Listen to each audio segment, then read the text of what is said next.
मेरे दोस्तों, स्वागत है आपका वर्ल्ड अपग्रेड न्यूज में। तो दोस्तों, ये बात आप सभी लोग जानते हैं कि रूस यूक्रेन युद्ध के बाद भारत रूस की हर संभव मदद कर रहा है। जैसे कि युद्ध के शुरुआत में तमाम देश ने रूस से तेल खरीदना बंद कर दिया, तो भारत ने रूस से तेल खरीदा। उसके बाद जब रूस से डॉलर का एक्सेस छीन लिया गया, तो फिर हमने रुपए की मदद से रूस के साथ व्यापार करने की कोशिश शुरू करी, ताकि रूस की इकोनॉमी कोलैप्स ना कर जाए। और साथ ही रूस से हमने जितने भी हथियार डील कर रखी थी, उसे हमने कैंसिल नहीं की। ऐसे में ये रूस के लिए बहुत ही बड़ा फाइनेंशियल सपोर्ट था, क्योंकि जहां पूरी दुनिया में रूस को दर दर ठुकराया जा रहा है, वहीं भारत रूस के लिए एक सच्चा मित्र बन के उभरा है। हालांकि आप इसमें कहेंगे कि इसमें भारत को भी तो फायदा हो ही रहा है। रूस हमें तेल सस्ता दे रहा है, कच्चा माल सस्ता दे रहा है। इसके अलावा जो भी चीजें हम रूस से ले रहे हैं, वो सब हमें डिस्काउंट में मिल रही है, इसलिए हम ले रहे हैं। लेकिन देखिए, ऐसा नहीं है। देखिए, जितना फायदा हमें रूस से हो रहा है ना, वो हमारे लिए कुछ भी नहीं है। अगर उस फायदे को आप भारतीय अर्थव्यवस्था के साथ कंपेयर करेंगे, तो उसके सामने बिल्कुल छोटा सा लगेगा, एकदम कर्ण मात्र ही। लेकिन रूस की अर्थव्यवस्था इतनी कमजोर है, इतनी टूट चुकी है, कि हम रूस से जो भी खरीद रहे हैं, रूस को जो भी पेमेंट कर रहे हैं हम, वो रूस के लिए अमृत समान है इस वक्त। क्योंकि वो इस समय एक युद्ध में, और युद्ध में एक घंटे में कई $100 मिलियन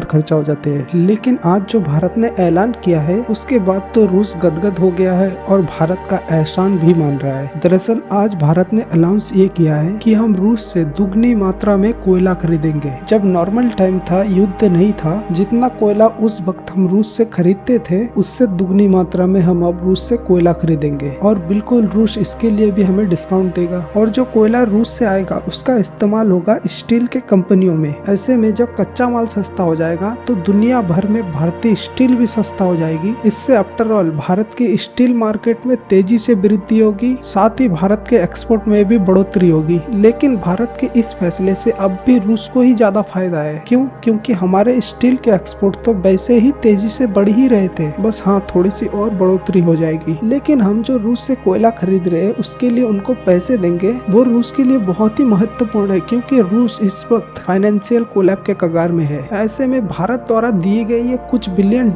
ही रूस के लिए कोई बहुत बड़ी सहायता से कम नहीं है। अब आपका सवाल होगा कि भारत के इस फैसले से क्या पश्चिमी देश नाराज नहीं होंगे? देखिए, बिल्कुल ये खबर है कि इस फैसले के बाद पश्चिमी देश भारत से बिल्कुल नाराज हो सकते हैं। लेकिन आप टेंशन ना लीजिए, भारत के विदेश मंत्रालय उन्हें अच्छे से मैनेज कर रहा है। इसीलिए आप आने वाले समय में देखेंगे भारत 2 कदम उठा रहा है। पहला ये कि हम यूक्रेन को मानवीय सहायता और भी ज्यादा भेजेंगे, जिससे कि हमारी इमेज अच्छी हो। दूसरी चीज ये करेंगे कि अंतर्राष्ट्रीय मंचों पर आलोचना कर देंगे कि जो ये यूक्रेन में हो रहा है, ये हिंसा रुकनी चाहिए और शांति कायम होनी चाहिए। कुछ इस तरीके के बयानबाजी करके हम पश्चिमी देशों को भी मैनेज कर ले जाएंगे। तो दोस्तों, इस पर आपका क्या मानना है? क्या भारत सही कर रहा है? आप हमें कमेंट में जरूर बताएं। तो दोस्तों, हमारे साथ जुड़ने के लिए आपको तहे दिल से धन्यवाद।